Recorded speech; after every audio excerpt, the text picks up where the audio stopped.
तो जय हिंद प्यारे साथियों, क्या हाल चाल, कैसे हो? अच्छे होगे और आप अपनी पढ़ाई को कंटिन्यू अच्छे तरीके से कर रहे होगे। प्यारे विद्यार्थियों, आप सभी का इस शानदार क्लास में स्वागत है, जिसमें हम सभी लोग क्लास 12th की फिजिक्स में पहले चैप्टर के सभी इंपॉर्टेंट ऑब्जेक्टिव की चर्चा करने वाले हैं। 15 चैप्टर हैं टोटल, और अगर 15 चैप्टर में हम लोग 1000 ऑब्जेक्टिव को कवर कर सकें तो 70 में 70 ऑब्जेक्टिव को हम लोग कर सकते हैं। हालांकि करने वहां पर आपको 35 ही होंगे, तो क्यों ना 35 नंबर बिल्कुल श्योर कर लिए जाएं। बात रही सब्जेक्टिव की, तो वैसा कंटेंट आपको प्रोवाइड कराया जाएगा कि 35 नंबर सब्जेक्टिव भी आपकी झोली में होंगे। अर्थात कुल मिलाकर के बात करें तो हमारा उद्देश्य है आपके 100 में 100 मार्क आने चाहिए, और इस उद्देश्य को प्राप्त करने में जो मेरा सहयोग बन सकता है उसको निभाने में पूरी कोशिश करूंगा। मत कर निराशा की बातें, जीवन सबल की आशा है, बस कर्तव्य कर्म करते जाओ, यही जीवन की परिभाषा है। तो प्यारे विद्यार्थियों, आज की शानदार क्लास में मैं आप सभी का स्वागत करता हूं। मेरे सभी शेर सरणियों का स्वागत है, सभी महान छात्र छात्राओं का स्वागत है, बच्चा पार्टी का स्वागत है। तो क्लास को कंटिन्यू करेंगे, जिसमें से आप सभी लोग का काम क्या है, आज आप अपनी कॉपी पे 1 2 3 4 5 7 ऐसे करके 70 तक लिख लीजिए, और नहीं तो मेरे साथ लिखते हुए चलिएगा, और फिर आप देखिएगा कि आपका कौन सा ऑप्शन सही हो रहा है। क्योंकि ये अब रिवीजन की क्लासेस शुरू हो गई, क्योंकि हम जो कहते हैं वो करते भी हैं। आपकी प्रकाश की ऑप्टिक्स अभी पढ़ाया जा रहा है सेकंड पेपर में एप्लीकेशन के भीतर, और ये क्लासेस हमेशा चलती रहती हैं, क्योंकि हम रिवीजन पे भी पूरा फोकस कर रहे हैं। ठीक है, तो ये बात हमेशा ध्यान में रखें, क्योंकि revision very most important, practice बहुत ज्यादा इंपॉर्टेंट है। बार बार प्रैक्टिस करोगे तो जब पत्थर में बार बार रस्सी जो कि रेशम की बनी है उस पे चलने से पत्थर में निशान पड़ जाता है, तो फिर हम तो एक इंसान है। अगर बार बार किसी चीज को पढ़ेंगे तो वो दिमाग पे तो बैठ ही जाना है, अर्थात एग्जाम हॉल में फिर परफॉर्मेंस बहुत ही जबरदस्त होगा। तो नमस्तुभ्यम, नमस्कार, आभार, अभिनंदन आप सभी प्यारे विद्यार्थियों का। जय श्री राम, राधे राधे, जय Mahakal, good evening my dear all students and love you so much. ठीक है, चलिए तो चलिए आगे कंटिन्यू करते हैं। तो तैयार हो मेरे साथ में क्वेश्चन को सॉल्व करने के लिए? पहला क्वेश्चन एकदम गर्मा गर्म आपके सामने आने वाला है, तो जल्दी से कुर्सी की पेटी बांध लीजिए, क्योंकि क्वेश्चन बड़ा ही शानदार रहने वाला है। ठीक है, तो पहला क्वेश्चन स्क्रीन पर ये रहा। 2022 में प्रश्न पूछा भी हुआ है, और ये प्रश्न आप लोग पहले भी कहीं ना कहीं कर ही चुके हो किसी न किसी क्लास में। हो सकता है यहाँ पर बहुत सारे क्वेश्चन मर्ज करके आपके ये 70 ऑब्जेक्टिव बना दिए गए हैं, बट आपने कहीं ना कहीं किसी किसी क्लास में पढ़े हैं। तो एक बिंदु पर विद्युत क्षेत्र की तीव्रता क्या है, जल्दी से बताइए।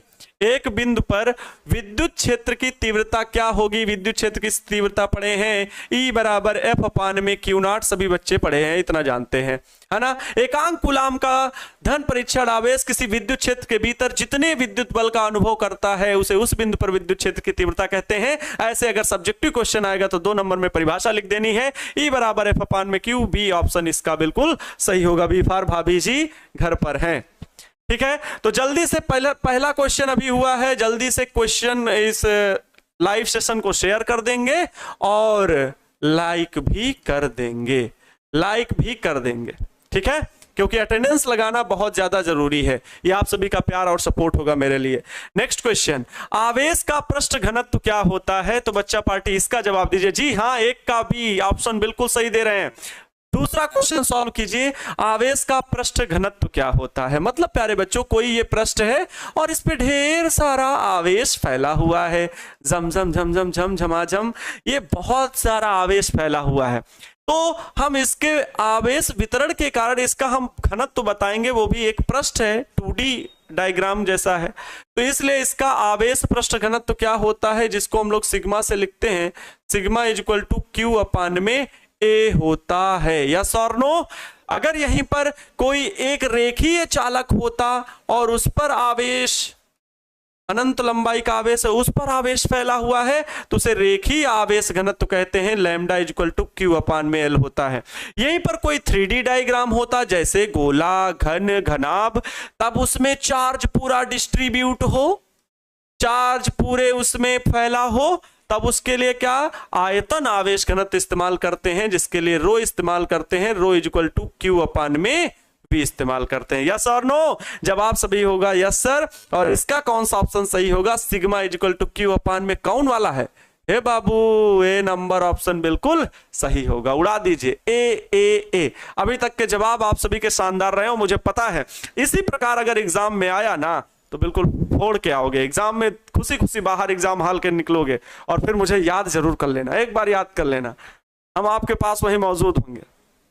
ठीक है, हम मैग्नेटिक वेव के रूप में चलने लगे हैं इन दिनों।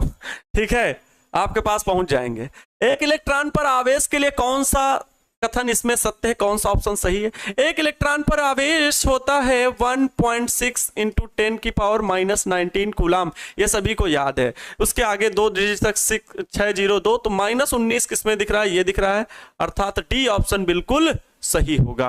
डी ऑप्शन बिल्कुल सही होगा। Next question. कितने क्वेश्चन हुए? अच्छा, ये भी बताना जरूरी है ना। ये पहला क्वेश्चन था, फिर ये दूसरा क्वेश्चन था, फिर ये तीसरा क्वेश्चन था। अब आ गया आपके सामने क्वेश्चन नंबर 4। विद्युत तीव्रता का एसआई मात्रक क्या होता है 2022? अच्छा, एक बात बताओ, अभी इसमें एक दो कुछ कठिन क्वेश्चन भी होंगे, कुछ सरल भी क्वेश्चन होंगे। आप कौन सा प्रश्न बनाओगे एग्जाम में? क्योंकि आपको 3 घंटे में पूरा पेपर करना है, तो आप 70 में वही ऑब्जेक्टिव बनाओगे, 70 में 35 वही ऑब्जेक्टिव बनाओगे जिनमें कम समय लगेगा। तो इस प्रश्न को तुरंत देखते ही गोला काला कर देना, एकदम गोलिया देना, ऐसे ऐसे ऐसे ऐसे ऐसे ऐसे ऐसे गोल गोल घुमा देना। ठीक है, एक ही बार में ये चीज।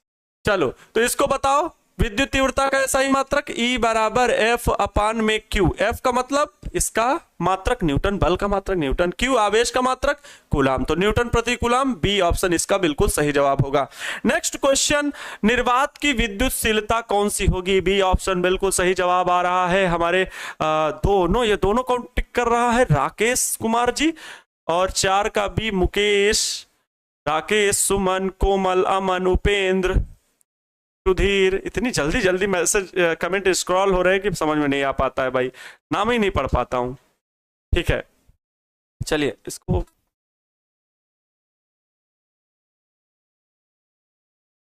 हाँ, आदित्य चौधरी जी, जी बिल्कुल, नंदिनी जी, रिमझिम जी, अनामिका जी, डॉक्टर शिवम जी, सूरज जी, नवनीत राय जी, ओके, प्रिंस शाह, मनोज, आशीष, रूही, नंदनी।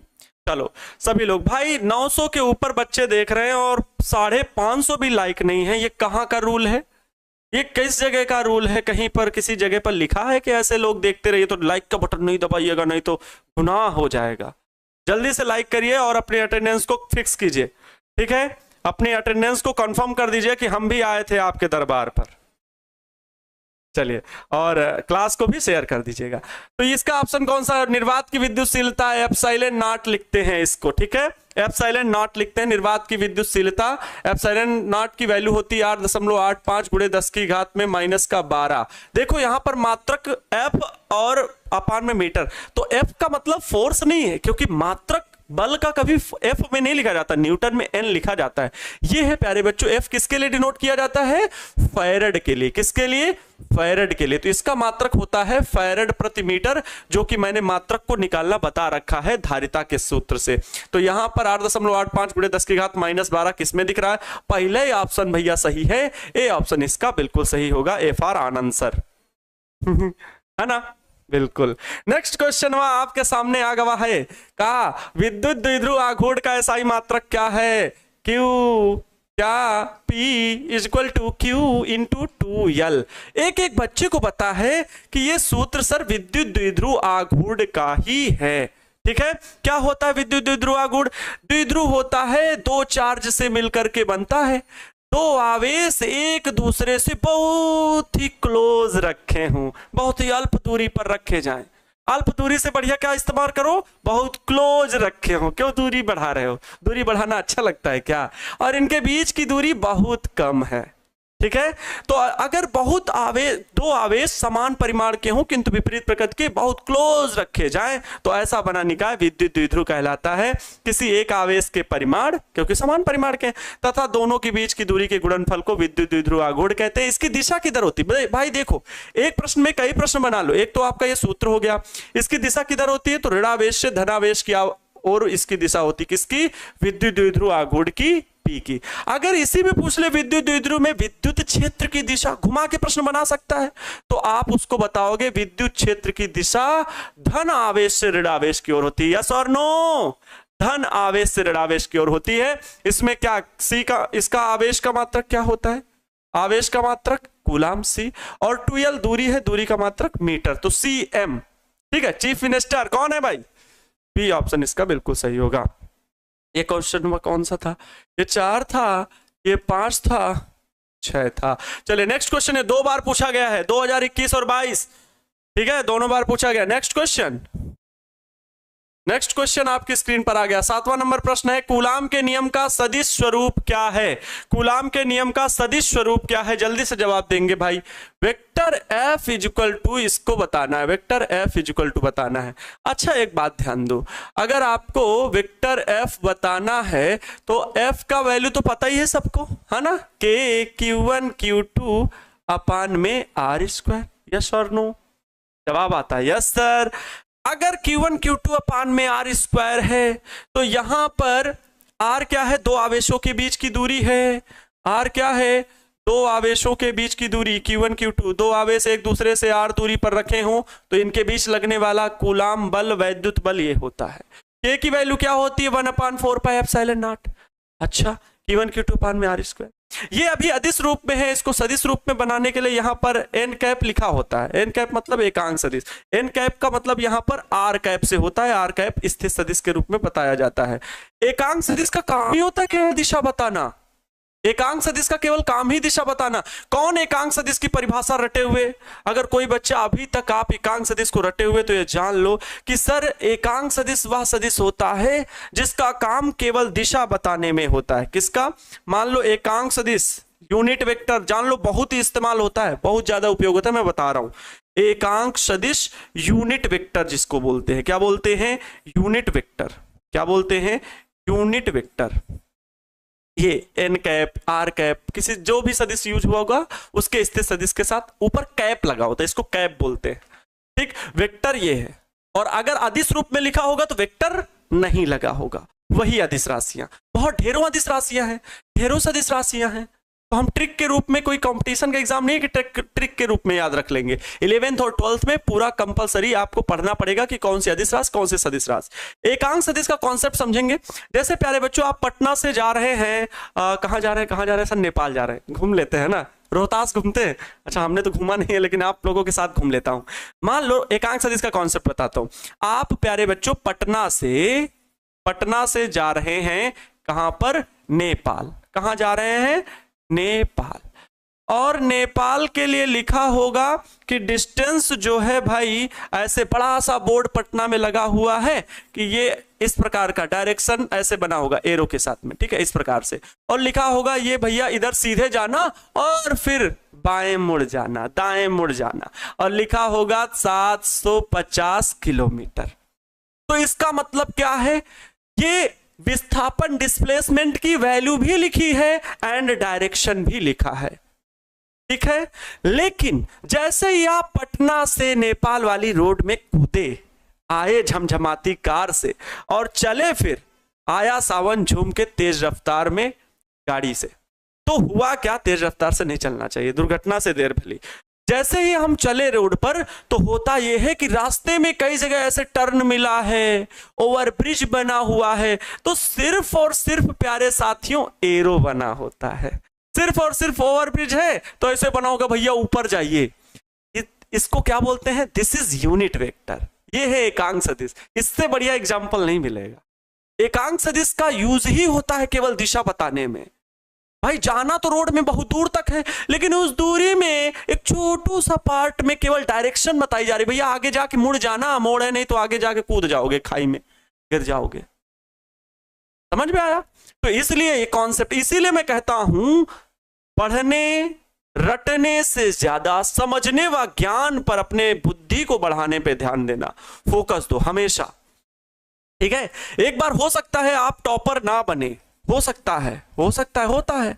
बहुत मेहनत करने वाले बच्चे टॉपर लिस्ट में नहीं आते, राइटिंग खराब है, कुछ भी, स्वास्थ्य खराब हो गया, बहुत सारी दिक्कतें होती है, लेकिन उनके ज्ञान की माप जो होती है ना कहीं सिलेक्शन के बाद होती है, किसी न किसी जगह पर काम करने से होती है। जरूरी नहीं गवर्नमेंट करो, प्राइवेट करो, किसी भी अपना कुछ भी करिए, लेकिन उस प्रोफेशन को इतना बेहतरीन तरीके से करिए कि सबसे बेहतर आप हो, आपसे बेहतर कोई हो ना। ठीक है, आपसे बेहतर कोई। सर इसका सदिश रूप बताइए, ऑब्जेक्टिव को जल्दी जल्दी खत्म कीजिए। आप भी ना बहुत बात करने लगते हैं बीच बीच में, है ना, नहीं समझा रहे हैं भाई, एक एक बात समझाने पे ही हो रही है। तो इसका ये आर कैप है, और आर कैप को जान लीजिए, कोई भी एकांक सदिश होता है, कोई भी एकांक सदिश होता है तो उसका मतलब, जैसे आर कैप लिखा हुआ है, इसका मतलब होता है वेक्टर आर बटे आर, मॉड ऑफ आर। ठीक है, मतलब इसका मॉड लोगे तो केवल आर बचेगा, ये होता है एकांक सदिश, वेक्टर आर बटे आर। तो इसकी जगह पर हम क्या लिखेंगे, वेक्टर आर बटे आर, यस और नो। इस जगह पे हम लोग लिखेंगे वेक्टर आर बटे, इसको काहे लिए साफ कर रहे हैं सर, यहां पर बता देते हैं। वेक्टर एफ बराबर क्या होगा, के Q1 Q2 बटे में, ये आर स्क्वायर है, लेकिन आर कैप की जगह पर मैं क्या लिखूंगा, वेक्टर आर बटे आर, तो ये आर क्यूब बन जाएगा और ऊपर आ जाएगा वेक्टर आर।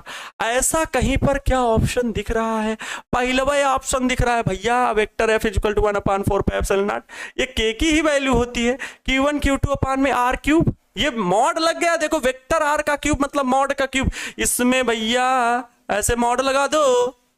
रुको भैया, रुको रुको रुको रुको, ये वेक्टर लगा के लिखो लेकिन मॉड लगा दो तो वही होता है मॉड ऑफ आर, आर केवल होता है, इसी का क्यूब हो गया। क्यों, क्योंकि आर कैप की जगह वेक्टर आर बटे आर लिखे थे।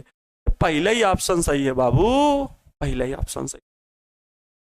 ठीक है, धन्यवाद, बहुत धन्यवाद। 1000 के ऊपर बच्चे देख रहे हैं, ये बिहार के बच्चों का प्यार है। चलो नेक्स्ट क्वेश्चन आपकी स्क्रीन पर, कूलाम का प्रमेय है, जल्दी से बताओ बाबू, कूलाम का प्रमेय, डी ऑप्शन। कहां आप टाइपराइटर महोदय जी गलती कर देते हैं, चलो कोई बात नहीं, इधर जाएंगे। कूलाम का प्रमेय है 2022 में पूछा गया, मतलब कूलाम के प्रमेय इसमें किस आधार पर आप व्यक्त करेंगे। तो देखो, एक हम लोगों ने प्लेट के कारण, ठीक है, कोई दो प्लेट, इसके दो पृष्ठ है, इसके कारण उत्पन्न विद्युत क्षेत्र की तीव्रता निकाली थी, तो E बराबर सिग्मा अपान में एप्सिलॉन नॉट आया था। तो पृष्ठ जोड़ते हैं, sigma upon 2 epsilon not, sigma upon में 2 एप्सिलॉन, तो सिग्मा अपान में एप्सिलॉन नॉट। इसी जगह से कूलाम के प्रमेय को सत्यापित किया गया, तो सिग्मा अपान में एप्सिलॉन नॉट, ए ऑप्शन इसका सही होगा, याद रखिएगा, भूलिएगा नहीं, क्वेश्चन इंपॉर्टेंट है। एक धनावेशित क्यों इंपॉर्टेंट है, क्योंकि प्यारे बच्चों ये 2022 में पूछा गया। अच्छा, ई कौन सा था, 7 था, ई 8वां था, ये 9वां था, थोड़ा जल्दी भागिए सर, नहीं तो लेट हो जाएगा बच्चों का ना।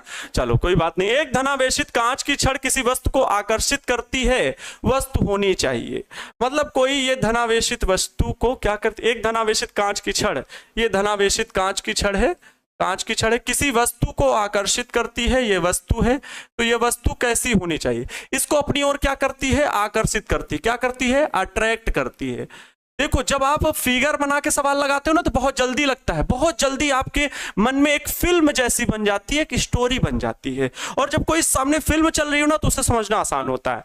ये एक छड़ है, धनावेशित छड़ है, इसके सामने कोई वस्तु रखी है, इसको ये आकर्षित कर रहा है। आकर्षित कब करता है, अब कॉन्सेप्ट पे आ जाओ, कब आकर्षित करता है, जब ये ऋणावेशित हो, जब ये क्या हो, जब इस पे निगेटिव चार्ज हो। अच्छा, एक और हो सकता है, या तो एकदम अनावेशित वस्तु हो, अर्थात इस पर कोई आवेश ना हो, लेकिन जैसे इसके समीप रखेंगे ना तो प्रेरण के कारण इसके अंदर का शैतान जाग जाएगा। शैतान भी जाग सकता है, भगवान भी जाग सकता है।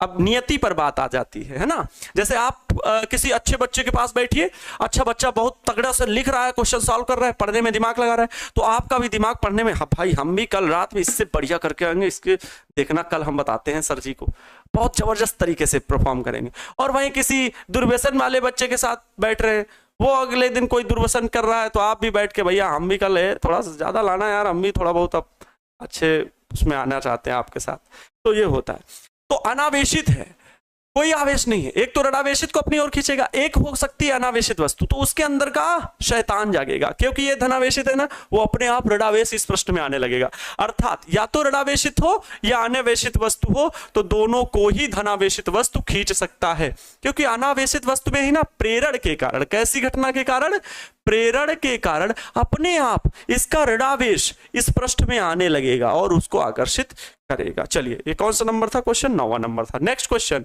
धनावेशित वस्तु रखता है, क्या रखता है? धनावेशित वस्तु अधिक इलेक्ट्रॉन रखता है? नहीं, कम इलेक्ट्रॉन रखता है, तभी तो ये 10वां नंबर प्रश्न है। ठीक है, 10वां नंबर प्रश्न है, कम इलेक्ट्रॉन रखता है तभी धनावेशित है, इतना सभी को पता होगा। नेक्स्ट क्वेश्चन, इसे बताइए जल्दी से कि 1/4 पाई एप्सिलॉन नॉट का मान कितना होता है? रिमोट ले लेता हूं तो जल्दी से सवाल सॉल्व होंगे। 1/4 पाई एप्सिलॉन नॉट का मान कितना होता है? तो 9 × 10 की घात 9। कौन बच्चा पार्टी बोल रहा है? किसी की आवाज मुझे यहां तक सुनाई दी है, जरा जोर से बोलिए फिर से, क्या बोले? 9 × 10 की घात 9। अच्छा, तो बिल्कुल सही जवाब है आपका 9 × 10 की घात 9 1/4 पाई एप्सिलॉन नॉट का मान होता है। इसे स्मॉल के से भी हम लोग डिनोट कर देते हैं फार्मूले में ना। ये 11वां नंबर प्रश्न था। नेक्स्ट क्वेश्चन, अगला ये है कि किसी प्लास्टिक छड़ को फर के साथ तथा कांच को छड़ को रेशम से रगड़कर पास रखते हैं, तब प्लास्टिक की छड़ को इसके साथ, फर के साथ, रबर के साथ होगा। ठीक है, यहां पर रबर होगा, रबर के साथ तथा कांच छड़ को रेशम के साथ रगड़कर पास रखते हैं तो क्या होता है? दोनों एक दूसरे को आकर्षित करते हैं या दोनों एक साथ मिल जाते हैं एक दूसरे को आकर्षित करते हैं? इनमें से कोई नहीं। जल्दी से इसको बता दीजिए। ठीक है, क्या इसका मैंने फिगर बना के बताया था, दोनों कांच की छड़ पास पास लटकाई जाती हैं, तो इसको बताया था। एक में क्या आ जाता है? एक में क्या आ जाता है? धनावेश। जैसे ही छड़ को रबड़ के साथ रगड़ा जाएगा और जैसे ही कांच की छड़ को रेशम के साथ रगड़ा जाएगा तो एक में आ जाएगा ऋणावेश। अर्थात धनावेश और ऋणावेश छड़ आएंगे तो दोनों क्या करेंगे? एक दूसरे को आकर्षित करते हैं। सी ऑप्शन इसका सही होगा। ये नंबर था 12वां नंबर क्वेश्चन। नेक्स्ट क्वेश्चन 13वां नंबर, यदि एक पिंड पर 1 कूलाम आवेश रखता है तो पिंड ने कितना इलेक्ट्रॉन क्षय किया है? बताओ। 1 कूलाम आवेश है, इस पर चर्चा करिए जल्दी से। Q बराबर 1 कूलाम, कह रहे हैं कितना इलेक्ट्रॉन क्षय हुआ, है ना? इलेक्ट्रॉन की वैल्यू कितनी होती है? 1.6 × 10 की घात में -19 कूलाम। Q बराबर Ne वाले सूत्र से लगाओ आवेश के क्वांटाइजेशन ऑफ चार्ज में समझाया गया था आवेश का क्वांटीकरण। तो यहां से N बराबर क्या निकालोगे? Q/E। Q की वैल्यू कितनी है? 1 कूलाम है बाबू। ठीक है, 1 कूलाम है, तो 1 बटे आवेश की इलेक्ट्रॉन पर आवेश 1.6 × 10 की घात में -19। ये कितना बनेगा? -19 ऊपर जाएगा तो 1 × 10 की घात में +19 बन जाएगा बटे 1.6। 10 की घात 19 थोड़ा सा ज्यादा अमीर आदमी है, इससे कहेगा भैया हमको थोड़ा सा 1 0 दे दो क्योंकि हमको कुछ काम है, जरूरी काम है, तो इसने 1 0 दे दिया। तो भैया n बराबर क्या मिला? 10 × 10 की घात में 18 बना, बटे में कितना है? 1.6 है। अरे भैया ठीक है, ये दशमलव हटावा 1 0 लगावा, क्या बना? 100 बटे 16 × 10 की घात में 18। काटो काटो काटो, काहे बगल वाले को काहे काट रहा है? मैं इसको काटने की बात कर रहा हूँ। 16 छक्के 96 दशमलव 0 बढ़ाइए भाई 96। 100 में 96 घटा 4 बचा, 4 में दशमलव लगा के 0 40 बन गया, तो 16 दूना 32 हुआ, फिर 8 बचा, फिर दशमलव लगा ही है, 0 बढ़ाएंगे 80 बन जाएगा, 16 5 80। तो n बराबर 6 दशमलव, ये बनेगा n = 6.25 × 10 की घात में 18। संख्या का मात्रक काहे लिख रहे हो? 6.25 × 10 की घात 18। सी ऑप्शन हुआ बिल्कुल सही है। नेक्स्ट क्वेश्चन 13 था, ये 14वां नंबर प्रश्न है, जल्दी से इसको सॉल्व कीजिए कि कोई पिंड न्यूनतम आवेश कितना रख सकता है? कोई पिंड न्यूनतम कितना आवेश रख सकता है? मैंने यही क्वांटाइजेशन ऑफ चार्ज में सिखाया जाता है कि Q = Ne।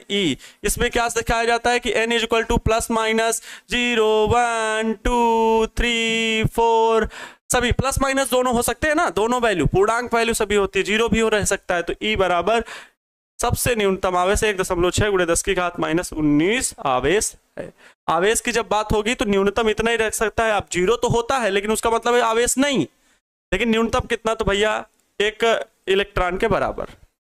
नेक्स्ट, गॉस का नियम गॉस का नियम है Q बराबर किसी बंद से पृष्ठ से कुल आवेश है phi is equal to Q upon में एप्सिलॉन नॉट। सभी को ये चीज तो पता ही है ना। अच्छा ये कितना था 14 नंबर, ये 15वां नंबर है। गॉस का नियम है phi is equal to Q upon में एप्सिलॉन नॉट।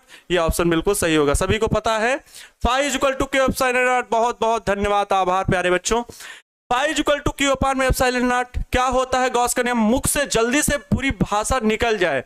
गॉस की प्रमेय के अनुसार किसी विद्युत क्षेत्र में निर्वात में स्थित किसी भी बंद पृष्ठ के भीतर, हाँ बंद पृष्ठ से गुजरने वाला कुल वैद्युत फ्लक्स उस पृष्ठ से बद्ध कुल आवेश का 1 अपान एप्सिलॉन गुना होता है। फिर से बोले, निर्वात में स्थित किसी बंद पृष्ठ की सतह से गुजरने वाला कुल वैद्युत फ्लक्स उस पृष्ठ से बद्ध कुल आवेश का 1 अपान एप्सिलॉन गुना होता है। ऐसे ही याद रखना है, बोल जाओ जब ऑब्जेक्टिव ना अपने मुंह से बोल जाओ। 15 नंबर हो गया। नेक्स्ट क्वेश्चन 16वां नंबर, जल्दी से जवाब दो भाई। अरे भैया भैया, हाँ 16 नंबर, गॉसियन सतह से निकलने वाला फ्लक्स सतह के आकार से, बताओ गॉसियन सतह से निकलने वाला विद्युत फ्लक्स सतह के आकार से। मान लो ये कोई सतह है और इससे फ्लक्स गुजर रहे हैं, फ्लक्स मतलब विद्युत बल रेखाएं, भाई भूलो मत, ठीक है, भूलना नहीं। विद्युत बल रेखाएं बाहर की ओर निकल रही हैं तो स्वतंत्र होती है, समानुपाती नहीं, बल रेखाएं बिल्कुल स्वतंत्र, उन्हें कोई बांधने वाला नहीं है। नेक्स्ट क्वेश्चन, अच्छा ये क्वेश्चन वह सॉल्व करिए जरा। ये 17वां नंबर प्रश्न है कि क्यों किसी आवेशित अनंत लंबे तार के कारण विद्युत क्षेत्र की तीव्रता, आपसे पूछ रहा हूं ये मैं प्रश्न, एक अनंत लंबाई का आवेशित तार है और इसमें बहुत सारा आवेश फैला हुआ है।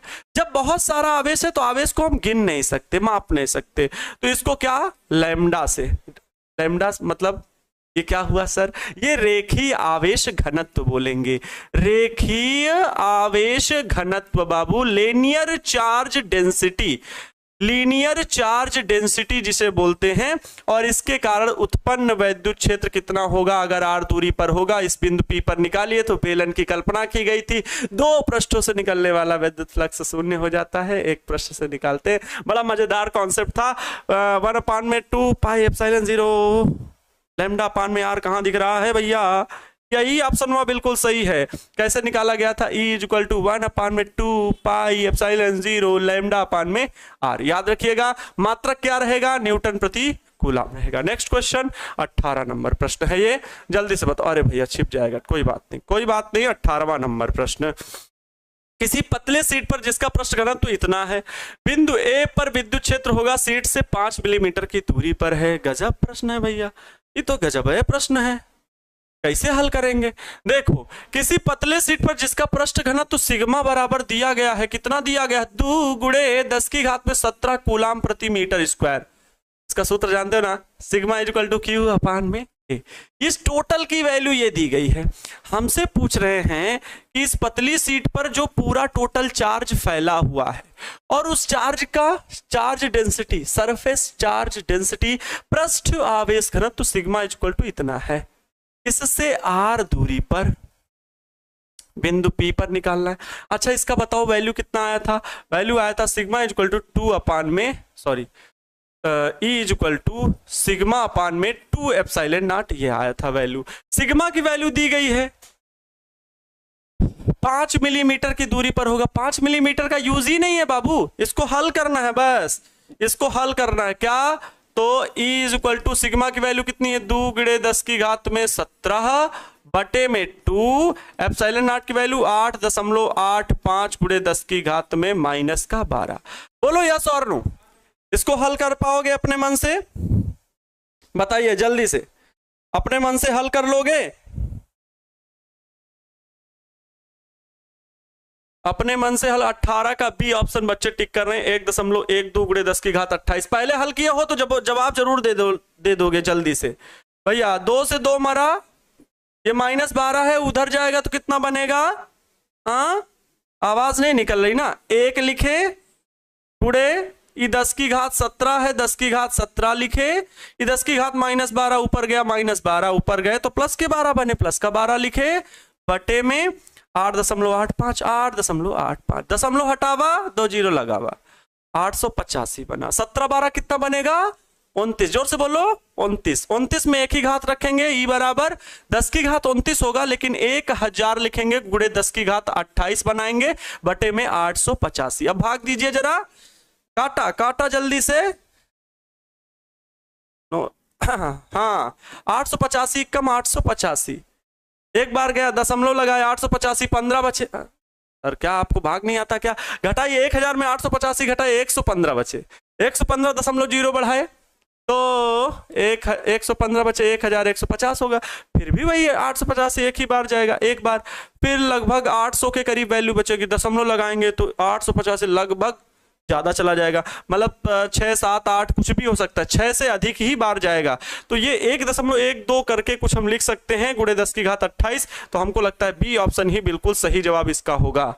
सभी बच्चों का सही जवाब है। मैं इस बार राष्ट्रपति जी से गुजारिश करूंगा कि आप सभी बच्चों को अपने सम्मान जो लिया जाता है ना, उनका राष्ट्रपति पुरस्कार, उससे आपको सम्मानित करें। ठीक है, चलिए नेक्स्ट क्वेश्चन, 19 नंबर क्वेश्चन आपके सामने है, जल्दी से बताइए। 19 नंबर क्वेश्चन वह आपके सामने है। विद्युत फ्लक्स घनत्व तथा विद्युत क्षेत्र की तीव्रता का अनुपात को क्या कहते हैं? विद्युत फ्लक्स घनत्व तथा विद्युत क्षेत्र की तीव्रता के अनुपात को क्या कहते हैं? इसको जल्दी से जवाब बता दीजिए। विद्युत फ्लक्स घनत्व तथा विद्युत क्षेत्र की तीव्रता के अनुपात को क्या कहा जाता है? जल्दी से बताइए। हाँ 19 का बी ऑप्शन, परावैद्युत स्थिरांक कहा जाता है। परावैद्युत स्थिरांक कहा जाता है के बराबर एप्सिलॉन, आर बराबर एप्सिलॉन अपान में एप्सिलॉन नॉट। तो परा विद्युत फ्लक्स घनत्व तथा विद्युत क्षेत्र की तीव्रता, ओहो हम कहां पर पहुंच गए भैया, विद्युत क्षेत्र की तीव्रता के अनुपात को क्या कहा जाता है? Epsilon naught pi is equal to E A. जल्दी से बताओ भैया, बी ऑप्शन परावैद्युत स्थिरांक कहा जाता है। नेक्स्ट क्वेश्चन, पानी लावा ना।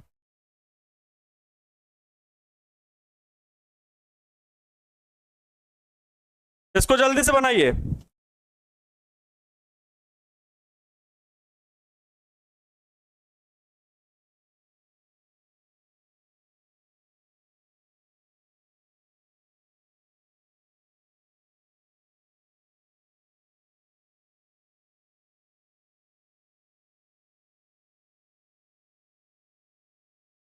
हाँ, यदि किसी पिंड पर 100 नैनो कूलाम है, मतलब क्यू बराबर है 100 नैनो कूलाम, और तो पिंड में कितने इलेक्ट्रॉनों की संख्या उपस्थित है? कितने इलेक्ट्रॉनों की संख्या उपस्थित है? एन बराबर पूछा है क्वेश्चन मार्क। जल्दी से लगा डालो, इसे जल्दी से बता पाओगे कि नहीं? Q is equal to n e से ही लगाना है, तो Q बराबर एन बराबर बताना है, तो एन बराबर Q अपान में ई। एन Q की वैल्यू है 100 कूलाम बटे ई की वैल्यू 1.6 गुणे 10 की घात -19। ठीक वैसा ही है, बस यहाँ पर 100 कूलाम नैनो कूलाम है रे, यहाँ क्या कर रहे हो? 100 गुणे नैनो कूलाम है ना, तो नैनो कूलाम का मतलब हुआ 10 की घात में -9, तब कूलाम लिखोगे। ठीक है, क्योंकि 1 कूलाम बराबर होता है 10 की घात 9 कूलाम, तो 1 नैनो कूलाम बराबर, इसी का अपोजिट 1 नैनो कूलाम बराबर, यहां पे NC लिखेंगे। 1 कूलाम बराबर प्यारे बच्चों होता है 10 की घात 9 नैनो कूलाम, या 1 मीटर बराबर होता है 10 की घात 9 नैनोमीटर। एक कुछ भी सेकंड बराबर होता है 10 की घात नैनो सेकंड, 10 की घात 9 नैनो सेकंड। जब भी नैनो की बात आएगी तो 10 की घात 9 के बराबर होगा गुणा में। ठीक है, तो 1 नैनो कूलाम बराबर, 1 यहां बचेगा तो ये 10 की घात 9 फिर माइनस बन जाएगा, -9 कूलाम के बराबर होगा। नैनो कूलाम छोटा मात्रक होता है, तो यहां पर 100 गुणे 10 की घात -9 हल करेंगे, थोड़ा बहुत इसको हल कर लीजिए। 100 बटे 1.6 गुणे ये -9 कट के ऊपर जाएगा, 10 की घात प्लस के 10 बनेगा, दशमलव हटाइए 0 बढ़ाइए। अरे 0 बढ़ाने की जरूरत क्या है, ये दशमलव हटाएंगे तो 1 घात इसमें बढ़ेगी, तो 100 बटे में 16 गुणे 10 की घात 11। इसको अभी आपने हल किया था 6.25 आया था, 10 की घात 11 आएगा, तो ये डी ऑप्शन इसका सही जवाब होगा। डी ऑप्शन इसका सही जवाब हो जाएगा बच्चा पार्टी। कौन सा क्वेश्चन था? 19 था, ये 20 हो गया। जल्दी आप स्पीड से करिए। 21 नंबर विद्युत क्षेत्र का परिमाण होता है, जल्दी से बताइए। विद्युत क्षेत्र का परिमाण बराबर होता है, E बराबर होता है V अपान में L, मतलब विभव प्रवणता के बराबर होगा। ए ऑप्शन बिल्कुल सही होगा। नेक्स्ट क्वेश्चन हुआ, आवेशित समतल चालक के नजदीक विद्युत क्षेत्र का मान होगा। जल्दी से बताओ, आवेशित समतल चादर के नजदीक विद्युत क्षेत्र का मान होगा, मतलब ये कोई समतल चादर है, इसमें आवेश फैला हुआ है, वही क्वेश्चन जो अभी बताया। इससे r दूरी पर कोई बिंदु P है, तो आप लोगों ने याद किया E is equal to sigma upon में 2 एप्सिलॉन नॉट। यहाँ पर क्या हो जाएगा, E is equal to sigma upon में 2 एप्सिलॉन नॉट। बी ऑप्शन सही हो जाएगा। कौन सा, 20, 21, ये 22 हो गया। नेक्स्ट क्वेश्चन, आवेश की विमा है। कौन कौन जवाब दे रहा है, मैं नाम जरा देख लूं। सरोज दे रहे हैं, गुलसिता जी भी यही बता रही हैं, मनोज जी, मंतोष जी, अरविंद जी, संदेश गुप्ता जी, नेहा जी, प्रियंका जी, ममता जी, इंजाम जी, देवराज, शुभम, कृष्णा, निशा, साहिल भारद्वाज, उपेंद्र। चलो बहुत अच्छा, सभी लोग का बी ऑप्शन ही टिक हो रहा है। आवेश की बीमा होती, जल्दी बताओ इसको, 2020 में पूछा गया है। 2020 में 22 था, ये 23वां नंबर प्रश्न है। जल्दी से बताओ, आवेश की विमा है, 2020 में पूछा गया है। Q बराबर क्या होता है, IT होता है। इसी से विमा निकाल सकते हैं। I मतलब A एम्पियर और T मतलब समय के लिए कैपिटल T लिखते हैं, ये विमा होती है, तो 80 हो जाएगा। 23 हो गया। 24वां नंबर बताओ जल्दी से, ये 24वां नंबर सवाल है। एप्सिलॉन नॉट का मात्रक क्या होता है, अभी मैंने बताया भाई, C इज इक्वल टू होता है, Q इज इक्वल टू होता है CV।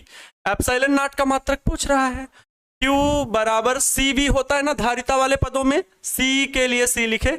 V का मात्रक एकल बिंदु आवेश के कारण वैद्युत विभव होता है, V 1/4 pi epsilon not, Q upon में R होता है। ठीक है, तो Q से Q मर गया, एप्सिलॉन नॉट इधर ले आओ, तो एप्सिलॉन नॉट बराबर ये 1/4 पाई केवल बचा। C उधर लिखो अपान में R। C का मात्रक फैरड, R का मात्रक मीटर, तो फैरड प्रति मीटर, एप्सिलॉन नॉट का मात्रक फैरड प्रति मीटर लिखो या फैरड मीटर इनवर्स लिखो, तो बी ऑप्शन सही होगा। 24वां नंबर हो गया। 25वां नंबर जल्दी से बताओ, 25वां नंबर क्वेश्चन बताओ, निम्न में से कौन वोल्ट प्रति मीटर की इकाई रखता है। वोल्ट पर मीटर, भैया यही E बराबर V अपान में L, तो V मतलब वोल्ट और L मतलब मीटर। ये सूत्र मैंने बहुत बार बताया है, याद रखिएगा। E बराबर माइनस dV बटे dx, विभव प्रवणता से जब संबंध बताया गया था तब। तो E बराबर V अपान में L, वोल्ट प्रति मीटर इकाई रखता है, विद्युत क्षेत्र रखता है। ठीक है, डी ऑप्शन सही होगा। 35 नंबर हो गया। 36वां नंबर प्रश्न बताओ जल्दी से, सॉरी 26वां नंबर, आवेश के EMU तथा ESU का अनुपात क्या होता है। ESU बताओ, कोई इसका फुल फॉर्म जानता है। इलेक्ट्रोस्टैटिक यूनिट, मतलब स्थिर वैद्युत मात्रक, स्थिर वैद्युत मात्रक, जिसे स्टेट कूलाम भी बोलते हैं, स्थैत मात्रक भी बोलते हैं, स्थैत कूलाम वाला मात्रक भी बोलते हैं, स्थैत मात्रक बोलते हैं, याद रखिएगा।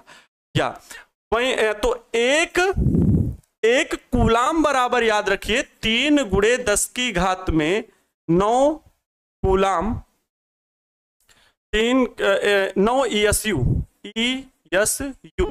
होता है। मतलब स्थिर वैद्युत मात्रक 3 × 10 की घात 9 ESU होता है। अब बात यह आती है, 3 × 10 की घात 9 ESU होता है, यहां अगर 1 ESU निकालना हो तो क्या होगा, तो ये 3 × 10 की घात 9 इसके बटे में आ जाएंगे, मतलब 1/3 × 10 की घात में बटे में 9 होगा, तो ऊपर जाएगा -9 बनेगा। ये इतने कूलाम होंगे, 1 ESU में इतने कूलाम। अच्छा, 1 कूलाम में कितने EMU होते हैं, क्या कह लो, 1 EMU में कितने कूलाम। अच्छा, EMU का भी बताया नहीं ना, EMU को फुल फॉर्म में क्या बोलते हैं, इलेक्ट्रोमैग्नेटिक यूनिट, मतलब विद्युत चुंबक मात्रक। क्या बोलते हैं, विद्युत चुंबक मात्रक। देखो यही नॉलेज है, अगर आप नॉलेज को गेन करना चाहते हैं तो थोड़ा बहुत तो बातें समझनी पड़ेंगी। नहीं, EMU का फुल फॉर्म ही नहीं पता होता है ना। 1 EMU बराबर क्या हो जाएगा, 10 कूलाम हो जाएगा। ठीक है, इसको डिवाइड करके वैल्यू निकाल लीजिए, 3 × 10 की घात में ये -9 है। क्या बोला है, EMU तथा ESU का अनुपात, मतलब प्यारे साथियों ये कह रहे हैं कि 1 EMU बटे में 1 ESU बराबर क्या होगा, EMU की वैल्यू 10 बटे में बटे में ये एक ESU की वैल्यू 1/3 गुणे 10 की घात में -9।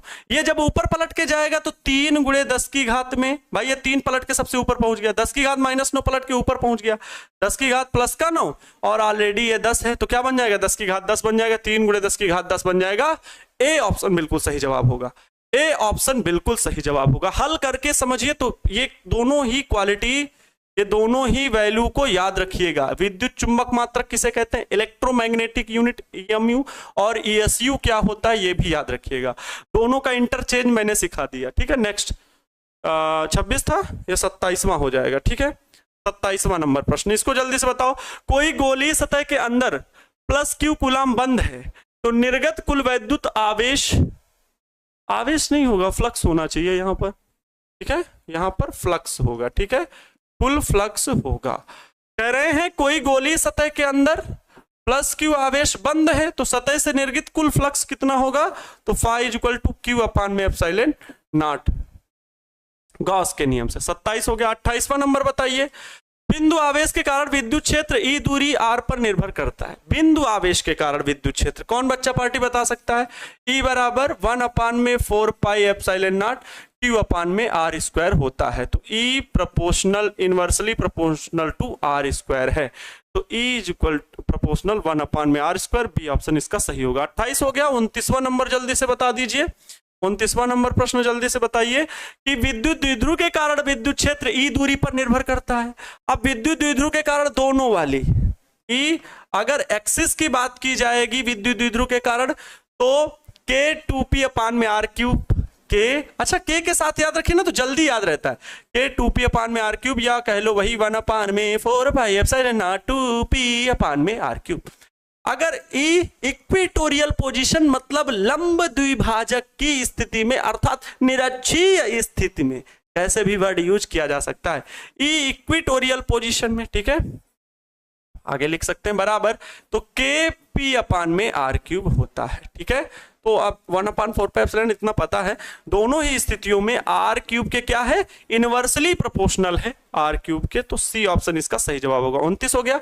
30 नंबर ऑप्शन बताइए कि अनंत लंबाई के आवेशित बेलनाकार चालक तार के कारण विद्युत क्षेत्र E दूरी पर निर्भर करता है, E दूरी r पर निर्भर करता है। अनंत लंबाई के आवेशित बेलनाकार चालक, ये अनंत लंबाई का है, अनंत लंबाई का बेलनाकार चालक है, इसमें आवेश फैला हुआ है, तो इससे r दूरी पर प्यारे बच्चों जो विद्युत क्षेत्र होता है ना बिंदु P पर, वो आता है E = 1/2πε0 λ/r, तो E प्रोपोर्शनल टू 1/r हो जाएगा, E प्रोपोर्शनल टू 1/r हो जाएगा। ए ऑप्शन सही होगा। 30 हो गया। 31वां नंबर प्रश्न बाबूजी बता दीजिए। 31वां नंबर प्रश्न कह रहा है कि विद्युत फ्लक्स निर्भर करता है, किस पर विद्युत फ्लक्स निर्भर करता है? बंद सतह के अंदर, बताओ। phi = Q/μ0 बताओ। बंद सतह के अंदर कुल आवेश पर, अच्छा। सतह, बंद सतह के रूप पर, अच्छा। बंद सतह के आकार पर, ऊपर का सभी, बताओ। 31 नंबर प्रश्न में बता दीजिए किस पर निर्भर करता है, सूत्र पर। अब आकार चाहे टेढ़ा मेढ़ा कैसा भी रहे, चाहे गोला हो, चाहे घन हो, वर्ग हो, घन हो, घनाभ हो, कैसी भी स्थिति 3D आकार की है, चारों तरफ से बंद है, उससे जो निकलने वाला कुल आवेश होगा वो जो कुल फ्लक्स होगा वो आवेश पर निर्भर करेगा। तो बंद सतह के भीतर कुल आवेश पर ए ऑप्शन बिल्कुल सही होगा। 31 हो गया। नेक्स्ट क्वेश्चन, ये तो अभी बताया, ये तो अभी बताया। 32वां नंबर प्रश्न, विद्युत आवेश का क्वांटम ESU मात्रक होता है। इसको भाई क्वांटम ESU मात्रक हो रहा है, भाग दे करके इसकी वैल्यू हम लोग निकालते हैं, ठीक है। इसको याद रखना पड़ेगा, 4.78 × 10⁻⁻10। ए ऑप्शन इसका सही होगा, क्वांटम ESU मात्रक में होता है। नेक्स्ट, 1 कूलाम किसके बराबर है? अभी इसको बताया 1 कूलाम किसके बराबर है? 3 × 10⁹ ESU के। ये कौन सा था? 32 था। ये 33वां नंबर प्रश्न होगा। 1 कूलाम आवेशा नहीं, आवेश बराबर है, तो 3 × 10⁹ ESU के। नेक्स्ट, ये क्वेश्चन बताइए, 1 कूलाम बल है, कैसा बल है? 1 कूलाम बल है, विद्युत बल है, केंद्रीय बल है, अर्थात ये ए तथा बी दोनों है। ये 34वां नंबर प्रश्न हो गया। ये तो याद है एकदम अच्छे से। नेक्स्ट, 34 हो गए। 35वां नंबर प्रश्न बताइए। विशिष्ट इलेक्ट्रॉन का विशिष्ट आवेश होता है, ये विशिष्ट आवेश को पूछ रहे हैं, मतलब स्पेसिफिक चार्ज के बारे में पूछा जा रहा है। तो ई बराबर, सॉरी इलेक्ट्रॉन का ना, तो हाँ ई बराबर होता है क्यू ई बटे में, क्या कह लो, ई क्यू बटे में ई एम। अब इलेक्ट्रॉन पर चार्ज कितना होता है, 1.6 गुणे 10 की घात में माइनस का 19 बटे में इलेक्ट्रॉन का द्रव्यमान कितना होता है, 9.13 गुणे 10 की घात में माइनस का 31 किलोग्राम, ये द्रव्यमान होता है। भाग दे करके इसको निकालिए, वैल्यू कितना आता है लगभग में, लगभग में इसका वैल्यू कितना आता है, ठीक है, कितना वैल्यू आता है, तो 1.8 गुणे 10 की घात में 11 कूलाम प्रति किलोग्राम। थोड़ा बहुत याद रखना तो आराम से याद भी रहेगा, थोड़ा सा माइंड में प्रेशर देना पड़ेगा, फिर इसको हल करने की जरूरत नहीं, आप खुद वैल्यू निकाल लोगे जल्दी से। 35 के बाद 36, ठीक है, थोड़े बहुत क्वेश्चन हल कर सकते हैं, हिंट पूरी दिए दे रहे हैं। 35 हो गया। 36 स्थिर विद्युत क्षेत्र होता है, संरक्षी होता है, संरक्षी बल है विद्युत क्षेत्र के द्वारा लगने वाला बल। नेक्स्ट ये 37 हो गया, जल्दी से इसको बता दीजिए। 37वां नंबर प्रश्न, किसी वस्तु पर आवेश का कारण है न्यूट्रॉन का स्थानांतरण, नो। प्रोटॉन का स्थानांतरण, ये भी नहीं होता है। इलेक्ट्रॉन का स्थानांतरण, यस यस सर यही है, ना मामा दूर के। नेक्स्ट 37 हो गया। 38वां नंबर क्वेश्चन आपके सामने आ गया। 38वां नंबर, एक स्टेट कूलाम बराबर कितना होता है, अभी बताया, अभी बता, कितने कूलाम पूछ रहा है, कितने कूलाम, ये गलती नहीं करना। एक स्थैत कूलाम बोलते हैं हिंदी में और इंग्लिश में स्टेट, तो स्टेट लिख लीजिए, स्टेट कूलाम, कूलाम बराबर, अगर कूलाम में पूछ रहा है तो भाग दे करके मतलब कितना बनना था, 1/3 गुणे 10 की घात में -9 कूलाम, ये 1/3 गुणे 10 की घात -9, तो डी ऑप्शन इसका सही जवाब होगा। नेक्स्ट 38 थे, ये 39वां नंबर प्रश्न है कि यदि दो आवेशों की मूल बिंदु से दूरी बढ़ा दी जाए, अच्छा दूरी बढ़ाने में लोगों को बड़ा मजा आता है, अगर दो आवेशों की मूल बिंदु से दूरी बढ़ा दी जाए तो आवेशों के बीच विद्युतीय बल का मान होगा, F बराबर होता है K Q1 Q2 अपान में R²। हम जानते हैं कि F इनवर्सली प्रोपोर्शनल है R² के, है कि नहीं। इसका मतलब है अगर R बढ़ेगा, दूरी बढ़ा दे, दूरी R बढ़ा दे, तो इसका नतीजा क्या निकलेगा कि जो वैद्युत बल है वो क्या होगा, घट जाएगा। तो इसका मतलब है कि बल क्या हो जाएगा, कम हो जाएगा, घट जाएगा। नेक्स्ट कौन सा 39 था। Next question 40 number. अच्छा, किसी दूरी पर अवस्थित आवेशित कण के बीच बल F है, यदि उनके बीच की दूरी अधिक कर दी जाए तो विद्युत बल का मान होगा। जल्दी से बताओ, इसका जल्दी से जवाब दीजिए कि किसी दूरी पर स्थित अवस्थित आवेशित कण के बीच, अब ये बहुत अच्छा काम हो रहा है, यहां पर लोगों के बीच की दूरी क्या कर दी जा रही, कम कर दी जा रही है। अच्छा, किसी दूरी पर अवस्थित दो आवेशित कण के बीच विद्युत बल F है। अच्छा, दो आवेशित कण हैं, इनके बीच ये P1 Q2 है, इनके बीच दूरी R है, यदि उनके बीच की दूरी आधी कर दी जाए तो विद्युत बल का मान होगा। अच्छा, अगर इस स्थिति में बल का मान निकालेंगे तो F इक्वल टू रहेगा K Q1 Q2 अपान में R²। ठीक है, ये F1 की स्थिति है। ठीक है, F2 पोजीशन में ये कहा जा रहा है कि यदि इनके बीच की दूरी आधी कर दी जाए तो K Q1 Q2, इनके बीच की दूरी आधी कर दी जाएगी तो R/2 हो जाएगा, इसका होल स्क्वायर क्या बनेगा, ये बनेगा K Q1 Q2 अपान में R/2 का होल स्क्वायर, प्यारे बच्चों का बनेगा R² बटे 2 का होल स्क्वायर 4 बना, ये 4 पलट के ऊपर पहुंच जाएगा तो F2 इक्वल टू बनेगा 4 पलट के ऊपर पहुंचा 4 K Q1 Q2 अपान में R²। सर ये कौन सा ट्यून निकालते हैं बीच में, F2 इज इक्वल टू 4, इतनी वैल्यू क्या है, यही है F1, 4F1 अर्थात कितना गुना हो जाएगा, 4 गुना हो जाएगा। ए ऑप्शन वा बिल्कुल सही होगा। नेक्स्ट कौन सा था, 40 था, 41वां नंबर प्रश्न आ गया। हाँ, ये तो क्वेश्चन सर आपने पहले भी कई बार सभी बताए हैं, और पूरे के पूरे, लगभग नहीं, पूरे के पूरे ही क्वेश्चन आपके जब भी अभी मंथली एग्जाम हुए हैं तो उसमें पूछे गए हैं। हम लोग 40 नंबर हल कर चुके हैं मात्र 48 मिनट में।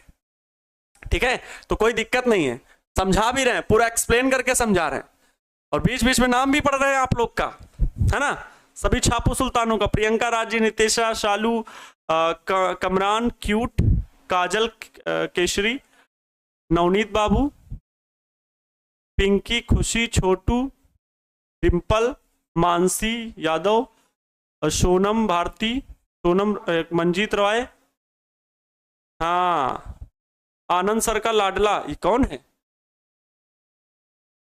अनुनय, छोटू कुमार। चलो चलो इसे हल करो। इसे हल करना है कि दिए गए चित्र में यदि Q पर, आवेश Q पर कुल प्रभावी बल शून्य है, किसी, ये कैपिटल Q जो देख रहे हैं ना, दोनों कह रहे हैं इन पर कुल प्रभावी बल क्या है, शून्य है, तो कैपिटल Q अपान में स्मॉल q का मान कितना होगा। इसको मैंने कई बार हल किया है, कई बार हल किया है, बताइए, कई बार हल करके बताया है। कैसे हल करोगे, देखो ये देखो, बहुत साधारण सा बताते हैं, लेकिन इतना साधारण भी नहीं है, लेकिन समझ में आएगा। बस आप लोग एकदम ध्यान से सीखिए। इस प्रश्न के लिए सब कुछ भूल जाइए, आसपास खाने की महक आ रही है तो छोड़ दीजिए उसे, है ना, छोड़ दीजिए उसे। देखो ई कैपिटल Q है, यहां भी कैपिटल Q है, ठीक है, यहां भी कैपिटल Q है, ई स्मॉल q है, स्मॉल q। अच्छा, यहां पर सही से फिगर नहीं बना है, माइनस वा का होता है, माइनस, माइनस मान, प्लस भी मान लोगे तो कोई दिक्कत नहीं होगा। अच्छा अच्छा बाबूजी एक बात बताओ, किसी भी, चाहे इस आवेश पर चाहे इस आवेश पर लगने वाला कुल वैद्युत बल बताना है, और कह रहे हैं Q पर कुल प्रभावी बल शून्य है, प्रभावी बल पूरा शून्य है, किसी भी आवेश, चाहे ये आवेश हो चाहे ये आवेश हो, इन दोनों पर कुल प्रभावी बल कितना है, शून्य है, मतलब एफ नेट 0 है। तो कह रहे हैं कैपिटल Q अपान में स्मॉल q का मान बताओ। अजीब बात है, कैसे प्रश्न घुमा के पूछा है। चलो इस पर नेट बल निकालते हैं, है ना, नेट बल। देखो प्यारे बच्चों, ये भी पॉजिटिव, ये भी मान लो पॉजिटिव, ये दोनों एक दूसरे को ढकेलेंगे दूर, भाई तुम मुझसे दूर चल, मैं तुम्हारे पास नहीं रहना चाहता, अर्थात ये दोनों बल एक दूसरे को क्या करेंगे, दूर भेजेंगे।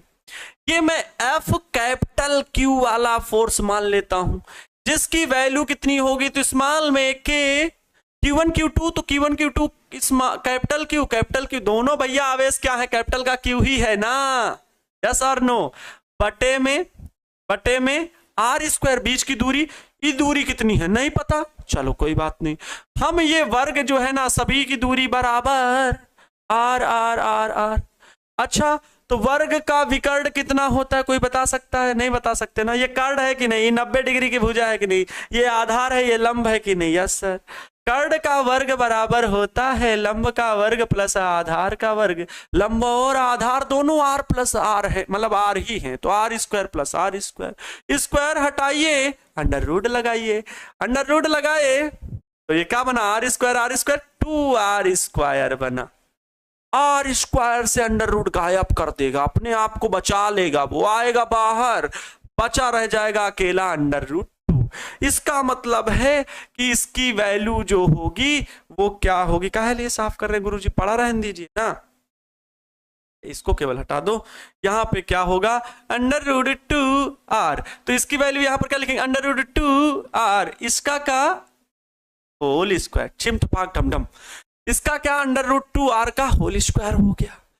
क्या ये चार्ज नहीं इस पर फोर्स लगाएंगे, बिल्कुल लगाएंगे गुरुजी, इस पर फोर्स ये दोनों चार्ज भी लगाएंगे, ये माइनस का तो इसको खींचेगा ये इधर, ये भी माइनस का तो इसको खींचेगा इधर, ये दोनों एक दूसरे को खींचेगा, कह रहे ना नेट फोर्स 0 है, ये खींचा इधर वो खींचा उधर, दोनों खींचिम खांचा लगाए हुए हैं, तुम इधर खींचो जोर लगा के हैयासू, खींच रहे हैं दोनों एक दूसरे को, है ना।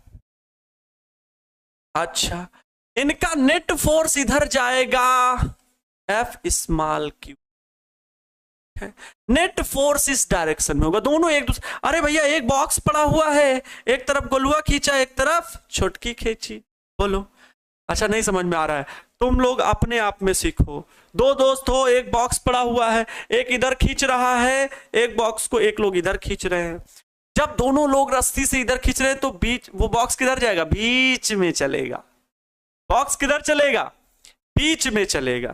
कह रहे हैं सर इसको रट लिए, बहुत बढ़िया बहुत बढ़िया, रट के ना पास कर लोगे, ठीक है। नहीं सही बात है, कभी कभी कहते तो जरूर है कि रटंति विद्या अवंति नहीं, ठसंति भोजन पचंति नहीं, और ये गुरु जी आप ही का दोहा है, ठीक है। यूट्यूब पर तो कहीं नहीं है ये, चाहे कोई भी क्लासेस खोल डालो, ठीक है, कोई भी कंपटीशन की कह लो एंट्रेंस एग्जाम वाली, आईएएस आईपीएस वाली, वहां ये कहावत नहीं है, ये कहावत हमने बोली है, रटंति विद्या अवंति नाही, ठसंति भोजन पचंति नाही। हाँ बिल्कुल सही बात है, नहीं ऐसा बात नहीं है, रटने की विद्या खराब होती है, लेकिन कभी कभी काम कर जाती है। अच्छा बताओ, ये फोर्स अगर इस पर लगाएगा तो एफ, ये स्मॉल क्यू नेट लिख दे रहा हूं, ठीक है, कोई दिक्कत, नेट। तो यहाँ एफ क्यू, अगर केवल एफ क्यू की वैल्यू लगाए तो ये कितना होगा, ये इधर खींचे चाहे ये इधर, दोनों के लिए समान है। तो स्मॉल के कैपिटल क्यू, स्मॉल क्यू बटे में आर ही तो है, कैपिटल क्यू स्मॉल क्यू बटे में आर स्क्वायर, ठीक है ना।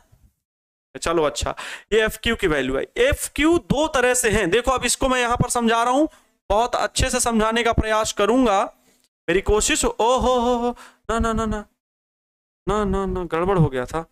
हाँ ये एक फोर्स मिला, एक फोर्स की वैल्यू ये मिली, ये दोनों आपके लिए जरूरी हैं, लेकिन अभी इसका नेट वैल्यू नहीं मिला है। नेट वैल्यू ये मिलेगा प्यारे बच्चों कि एक फोर्स इधर है, एक फोर्स इधर है, एफ क्यू इधर, एफ क्यू इधर, इन दोनों का क्यू नेट इधर होगा, एफ स्मॉल क्यू नेट ये इधर होगा। इसकी वैल्यू कैसे निकाले, वही वेक्टर, इसका इसका दोनों का सदिश योग का नियम लगाओगे तो ठीक ऐसे ही वैल्यू निकलेगी, √2r। जैसे एक आर इधर, एक आर इधर था, बोलो ये दोनों आर थे, इन दोनों की वैल्यू क्या है, √2r। ठीक वैसे ही एक वेक्टर एफ इधर, एक वेक्टर एफ इधर, तो इसकी वैल्यू जो होगी ना वो एफ क्यू नेट की अगर मैं बात करूंगा तो वो वैल्यू किसके बराबर आएगी, √2 गुणे में रहेगा, √2 गुणे में, और small q capital Q into का आर स्क्वायर, इनटू का आर स्क्वायर, ये वैल्यू रहेगी ये। और ये दोनों फोर्स, ये इधर खींच रहा है, ये इधर खींच रहा है, यही दोनों बल तो बराबर है, तभी तो इस पर एफ नेट जो है वो जीरो है, एफ नेट जो जीरो है वो जीरो है, एफ नेट जो है वो जीरो है, मतलब कुल बल शून्य है। अर्थात इस तरफ वाला इन दोनों आवेशों के द्वारा जो लगने वाला बल परिणामी है वो इधर की ओर, और इस कैपिटल क्यू के द्वारा जो लग रहा है प्रतिकर्षण बल वो इधर की ओर, और इन दोनों बलों का मान, इन दोनों बलों का मान बराबर है, अर्थात इसका और इसका मान बराबर है। तो चलो हल कर लेते हैं, क्या F q net is equal to F q, इसकी वैल्यू कितनी आई, √2 small q capital q upon में आर स्क्वायर, बराबर ये कितना था, तो स्मॉल के भी लिखोगे, स्मॉल के कैपिटल क्यू अपान में आर स्क्वायर, बराबर ये था स्मॉल के कितना था, कैपिटल क्यू √2 आर का होल स्क्वायर, कैपिटल क्यू बटे में √2 आर का होल स्क्वायर। इसको चलो हल करते हैं, कैपिटल क्यू से कैपिटल क्यू मरा, स्मॉल के से स्मॉल के मरा, कितना बन रहा है, √2 क्यू अपान में आर स्क्वायर बराबर कैपिटल क्यू अपान में √2 का होल स्क्वायर, 2 बचेगा और ये आर स्क्वायर रहेगा। फिर देखो क्या क्या कट रहा है, आर स्क्वायर से आर स्क्वायर खत्म, क्योंकि दोनों भाग में है। अच्छा देखो, ये 2 इधर ले आओ तो √2, और ये 2 इधर लाओगे तो ये भी, 2 को मैं आगे लिख रहा हूं, इस 2 को यहां लिख, और ये स्मॉल क्यू को इधर लिख दिए तो कैपिटल क्यू बटे स्मॉल क्यू, यही तो निकालना था, कैपिटल क्यू बटे स्मॉल क्यू, तो 2 √2, बी ऑप्शन इसका सही जवाब होगा। चलो नेक्स्ट, ज्यादा टाइम ना लेते हुए, ये वाला जो बच्चे कह रहे हैं कि इसको बता दीजिए, मैंने बहुत अच्छे से बताया है आपको, मैं बता ही दे रहा हूं, नहीं मान रहे हो ना तो मान लो, बड़े जिद्दी आदमी हो, सही में बहुत जिद्दी आदमी हो। एफ क्यू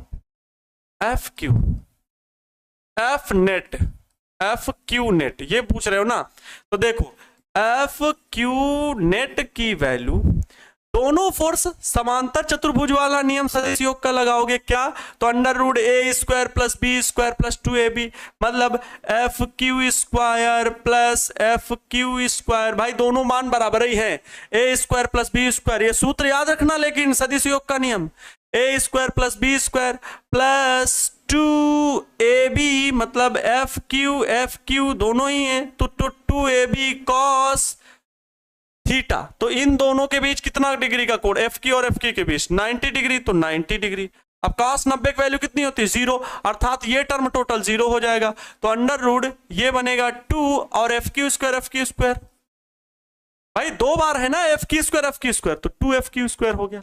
तो ये क्या एफ क्यू स्क्वायर तो बाहर निकल आएगा जेल से, है ना, एफ क्यू बचा और बचेगा कौन ब्रेकर जेल के अंदर, अंडर रूट 2। तो वही तो लिखा है मैंने यहाँ पर बताया तो कि अंडर रूट 2 एफ क्यू की वैल्यू तो यही है ना टोटल, यहाँ स्मॉल के नहीं है तो के लिख देना, के क्यू पान में, ठीक है। चलो 41 नंबर था ना, ई 42 नंबर हो गया। अब भाई स्पीड पकड़ो, इस क्वेश्चन को समझाते समझाते 10 मिनट निकल गया, है ना, 10 मिनट निकल गया। कोई बहुत अच्छा लिख रहा है, जो जहाजों को क्या डुबाते हैं उसे तूफान कहते हैं, और जो तूफानों से टक्कर दे उसे इंसान कहते हैं। कौन सी आपदा है जो हरा सकता है, नहीं चाहे तो क्या कर सकता है। वाह वाह वाह वाह वाह वाह, गजब। जब किसी वस्तु को आवेशित किया जाता है तो उसका द्रव्यमान क्या होता है भैया, आवेशित किया जा रहा है, तो मतलब आवेश उससे बाहर निकाला जा रहा है, ठीक है। अब मतलब आवेश उसको दिया जा रहा है और निकाला भी जा सकता है। भैया कोई भी वस्तु है, इसमें अगर पॉजिटिव चार्ज आया मतलब इलेक्ट्रॉन बाहर, तो इसका द्रव्यमान क्या होगा, इसका द्रव्यमान घटेगा।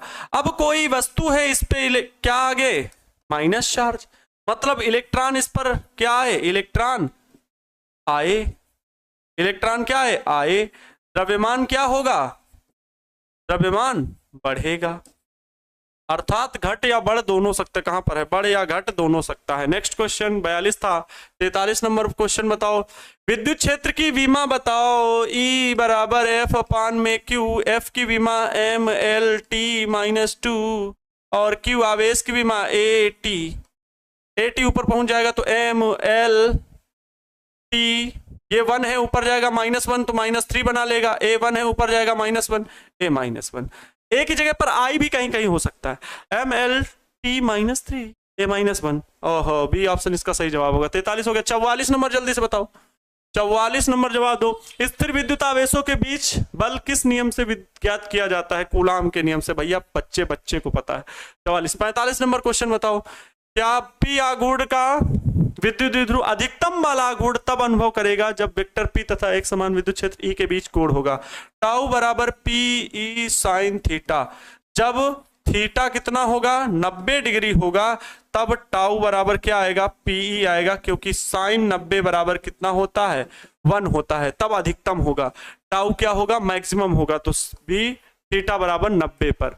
45 नंबर हो गया। 46 नंबर क्वेश्चन बताओ, विद्युत द्विध्रुव कुल आवेश है, विद्युत द्विध्रुव पर कुल आवेश होता है तो शून्य होता है, क्योंकि प्लस क्यू आवेश और एक माइनस क्यू आवेश, दो समान परिमाण के आवेश लेकिन प्रकृति के बराबर होते हैं, तो क्यू नेट बराबर कितना, जो प्लस क्यू माइनस क्यू जुड़ेगा तो कितना आएगा 0, शून्य आवेश। नेक्स्ट 47 नंबर प्रश्न बताओ, विद्युतीय क्षेत्र का विमीय क्षेत्र अभी मैंने बताया mL_t-3 A-1, ए ऑप्शन सही होगा।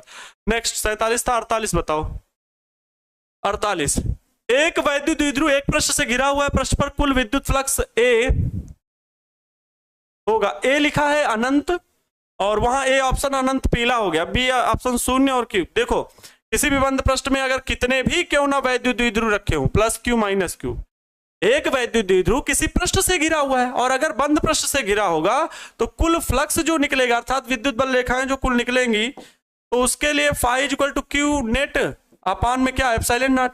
अब क्यू नेट तो 0 हो जाएगा ना, क्योंकि विद्युत द्विध्रुव रखे हुए हैं और विद्युत द्विध्रुव अगर कितने भी रखे हों सभी का आवेश कितना 0 बटे एप्सिलॉन नॉट, अर्थात फाई बराबर भी क्या 0, बी ऑप्शन सही होगा। नेक्स्ट 47 48 था। 49 नंबर बताओ, साबुन के एक बुलबुले को जब आवेशित किया जाता है तो उसकी त्रिज्या साबुन के बुलबुले को जब आवेशित किया जाता है तो उसकी त्रिज्या क्या होती है? जब आवेशित किया जाएगा तो उस पे त्रिज्या क्या होगी? बढ़ती है, अर्थात ए ऑप्शन इसका सही जवाब हो जाएगा। 49 हो गया। 50 विद्युत फ्लक्स का एसआई मात्रक है, वेबर ने टिक कर देना। हाँ, phi equal to E A, newton प्रति कूलाम इंटू ए मतलब मीटर स्क्वायर, तो न्यूटन प्रति कूलाम इंटू मीटर स्क्वायर, अर्थात बी ऑप्शन इसका सही जवाब हो जाएगा। नेक्स्ट ये कितना था? 50 था। 51 नंबर बताओ। एक पदार्थ से असीमित आवेशित पतली चादर की सतह के निकट स्थित किसी बिंदु पर विद्युतीय क्षेत्र का मान होता है। चालक पदार्थ से बने असीमित आवेशित पतली चादर की सतह के निकट स्थित विद्युत क्षेत्र का मान होता है सिग्मा अपान 2 एप्सिलॉन नॉट, सभी को पता है। 52 नंबर प्रश्न बताओ, क्या आवेश के पृष्ठ घनत्व का मात्रक होता है sigma equal to Q upon में ए, पृष्ठ घनत्व, तो कूलाम प्रति मीटर स्क्वायर, ए ऑप्शन हो जाएगा। ये कौन सा था? 52 था। 53 नंबर जवाब दो। रैखिक आवेश घनत्व का मात्रक होता है तो lambda equal to Q upon में एल होता है, बराबर होता है, ये पूछ रहे, मात्रक नहीं, क्यू अपान में एल, बी ऑप्शन। देखो यहाँ बी इधर लिखा हुआ है, ठीक है, इससे कोई दिक्कत नहीं भाई, समझ सकते हो, बी ऑप्शन। नेक्स्ट ये कौन सा? 53 था। 54 बताओ। अरे सरल प्रश्न है। अब पृष्ठ आवेश घनत्व बराबर होता है, पृष्ठ आवेश घनत्व फिर वही आ गया, sigma equal to Q upon में ए के बराबर, आवेश यही, ए ऑप्शन। नेक्स्ट 54 या 55, आयतन आवेश घनत्व बराबर होता है, रो की बात पूछ रहे हैं, किसकी? रो बराबर होता है क्यू अपान में वी, क्यू अपान में वी, ये आयतन, सी ऑप्शन प्रश्न। 55 के बाद 56, आवेशित गोलीय चालक के अंदर विद्युत क्षेत्र होता है, आवेशित गोलीय चालक के अंदर विद्युत क्षेत्र होता है तो शून्य होता है। कोई भी गोलीय चालक है तो उसके सतह पर हमेशा आवेश फैल जाता है, इसलिए गोलीय चालक के भीतर विभव जो होगा वो नियत रहता है, याद रखेंगे, सतह के बराबर होता है, लेकिन ई 0 होता है। नेक्स्ट 56 हो गया। 57 नंबर, एक आवेशित चालक का आवेश घनत्व सिग्मा है, इसके पास विद्युत क्षेत्र का मान होगा, आवेशित चालक का आवेश घनत्व सिग्मा है, इसके पास विद्युत क्षेत्र का मान होगा। अब देखो, अगर आवेशित चालक कह रहा है मतलब इसकी दो पट्टियां जो होंगी वो समीप हो सकती हैं, ठीक है, दोनों पट्टियां इसकी क्या हो सकती हैं? समीप हो सकती हैं। ठीक भाई, ठीक, सही ऑप्शन, बिल्कुल सही ऑप्शन टिक कर रहे हैं। कुछ बच्चे इसमें ए ऑप्शन टिक कर रहे हैं। देखो अब ये कह रहे हैं आवेशित चालक, एक आवेशित चालक का क्षेत्र आवेश घनत्व सिग्मा है, मतलब इसमें जितना भी आवेश फैला है इसका क्षेत्र आवेश कितना है? क्षेत्र आवेश सिग्मा है, और इसके पास विद्युत क्षेत्र का मान कितना होगा? तो विद्युत क्षेत्र का मान ई बराबर क्वेश्चन मार्क पूछ रहे हैं, तो दोनों प्लेटों के कारण, इसमें दो प्लेटों हैं तो दोनों के कारण अनंत आवेशित समतल चादर के निकट वाला 2 एप्सिलॉन नॉट प्लस सिग्मा पान में 2 एप्सिलॉन नॉट, दोनों को जोड़ेंगे तो 2 सिग्मा पान में 2 एप्सिलॉन नॉट होगा, 2 से 2 कैंसिल आउट हो जाएगा, तो सिग्मा पान में एप्सिलॉन नॉट आएगा, सिग्मा पान में एप्सिलॉन नॉट, ए ऑप्शन। दोनों पृष्ठों में चादर माना जाएगा पतली पतली, और दोनों के कारण किसी बिंदु पर निकाला जाएगा। हो गया। कौन सा था? 57 नंबर था। 58 नंबर बताइए, आर त्रिज्या के गोली आवेश क्यू, उसके केंद्र पर विद्युत क्षेत्र की तीव्रता होगी तो याद रखिए 0, गोलीय चालक बोला जा रहा है, ठीक है, अभी मैंने बताया इसके भीतर ई बराबर 0। नेक्स्ट 58 था ना। 59 नंबर, किसी विद्युत द्विध्रुव को एक समरूप विद्युत क्षेत्र में रखा गया है तो उस पर परिणामी विद्युत क्षेत्र कितना होगा? ठीक है, परिणामी विद्युत क्षेत्र कितना होगा? कितना होगा भैया? विद्युत द्विध्रुव को एक समरूप विद्युत क्षेत्र में रखा गया, उस पर परिणामी विद्युत क्षेत्र हमेशा 0 होगा। विद्युत क्षेत्र प्लस क्यू माइनस क्यू दोनों आवेशों से मिलकर बना है, परिणामी विद्युत क्षेत्र की बात होगी तो 0 होगा प्लस क्यू, ठीक है। नेक्स्ट ये कौन सा था? 59 नंबर था। 60 नंबर जल्दी से बताओ, वैद्युत द्विध्रुव ई विद्युत तीव्रता विद्युत क्षेत्र में रखा गया तो उस पर लगने वाला बल आघूर्ण होगा, टाउ बराबर होता है प्यारे बच्चों P क्रॉस E, ठीक है, तो ए ऑप्शन ही सही हो जाएगा। नेक्स्ट, पारगम्यता का एसआई मात्रक क्या लिखा जा सकता है? इसको बताओ जल्दी से। पारगम्यता का मात्रक इसका क्या लिखा जा सकता है? पारगम्यता का मतलब क्या पूछ रहे हैं? एप्सिलॉन नॉट पूछ रहे हैं, ठीक है, या कह लो हाँ, एप्सिलॉन नॉट का मात्रक क्या निकलेगा? तो वही फैरड प्रति मीटर, और फैरड मीटर इनवर्स से लिखा जा सकता है। तो डी ऑप्शन इसका सही जवाब हो जाएगा। मैंने बताया, अभी इसके पहले ही बताया, ये कौन सा ऑप्शन है, 61 नंबर क्वेश्चन है। नेक्स्ट 62 नंबर, किसी माध्यम की आपेक्षिक विद्युतशीलता एप्सिलॉन आर बराबर होती है। एप्सिलॉन आर को ही कैपिटल के बोलते हैं। एप्सिलॉन आर मतलब रिलेटिव परमिटिविटी, तो ये एप्सिलॉन अपान में एप्सिलॉन नॉट के बराबर होता है। एप्सिलॉन अपान में एप्सिलॉन नॉट के बराबर, ए ऑप्शन सही हो जाएगा। 62 था, ये 63 हो जाएगा। डी बाई किसका मात्रक है, तो विद्युत द्विध्रुव आघूर्ण का मात्रक है, सभी लोग याद रखिएगा। 63 हो गया। 64 वोल्ट मीटर इनवर्स इसका मात्रक है। वोल्ट प्रति मीटर किसका होता है, ई बराबर वी अपान में एल, अभी बताया गया। विद्युत क्षेत्र का मात्रक होता है वेक्टर ई का, ए ऑप्शन सही। 64 हो गया। 65 बताओ कि यदि गोलीय चालक को आविष्ट किया जाता है, इसके केंद्र पर विद्युत क्षेत्र की तीव्रता कितनी होगी। अब ये कितनी बार तो बताया जा चुका है, कितनी बार तो ये बताया जा चुका है, ठीक है। 0 बी ऑप्शन। 65 हो गया। 66 एप्सिलॉन आर का मान कितना होगा हवा में, एप्सिलॉन आर का मान एप्सिलॉन बटे एप्सिलॉन नॉट, हवा के लिए भी, और एप्सिलॉन तब भी माध्यम के लिए भी उतना ही वैल्यू होगा, और इसके लिए भी कितना 8.85 करके हल करेंगे तो कितना आएगा, 1 आएगा। सी ऑप्शन इसका सही जवाब होगा। हवा में जो इसका मान होगा वो क्या होगा, 1 होगा। नेक्स्ट चलो, विद्युत क्षेत्र में एक आवेशित कण पर लगने वाले बल का मान होता है F = QE होता है, ए ऑप्शन होगा। आवेशित कण पर लगने वाले बल का मान होता है, कौन सा नंबर था, 66। ये 67वां नंबर प्रश्न हो गया, जल्दी से करेंगे। 68वां नंबर प्रश्न, पृष्ठ आवेश घनत्व किसके बराबर होता है, सिग्मा = अरे बाबू ये क्यों बार बार प्रश्न रिपीट हो गया, Q अपान में कुल आवेश बटे कुल क्षेत्रफल। 68 हो गया। 69 वोल्ट मीटर किसको मापता है, विभवांतर को मापता है, ठीक है। 69 नंबर हो गया। 70 नंबर, निम्नलिखित में कौन संबंध सही, ई अब = F अपान में Q सही है। हो गए 70 नंबर ऑब्जेक्टिव। कैसी लगी क्लास, जोरदार मोटिवेशन लिख के मुझे भी प्रेरित करिएगा, ताकि मैं अगली क्लास लेकर के आऊं बिल्कुल शानदार तरीके से, और परीक्षा की तैयारी आप शुरू कर दीजिए, क्योंकि टॉपर बनेंगे तो यहीं से। तो प्यारे विद्यार्थियों, विदा लेता हूं। आज की क्लास बहुत अच्छी लगी होगी, लाइक जरूर कर दीजिएगा जाते जाते। क्लास अच्छी लगी हो अपने दोस्तों के पास शेयर भी कर दीजिएगा, ताकि सभी का फर्स्ट क्लास का रिवीजन अच्छे से हो जाए। मिलते हैं कल की क्लास में शानदार तरीके से। खुश रहें, मस्त रहें, और दूसरों को खुश रखने का पूरा प्रयास करते रहें।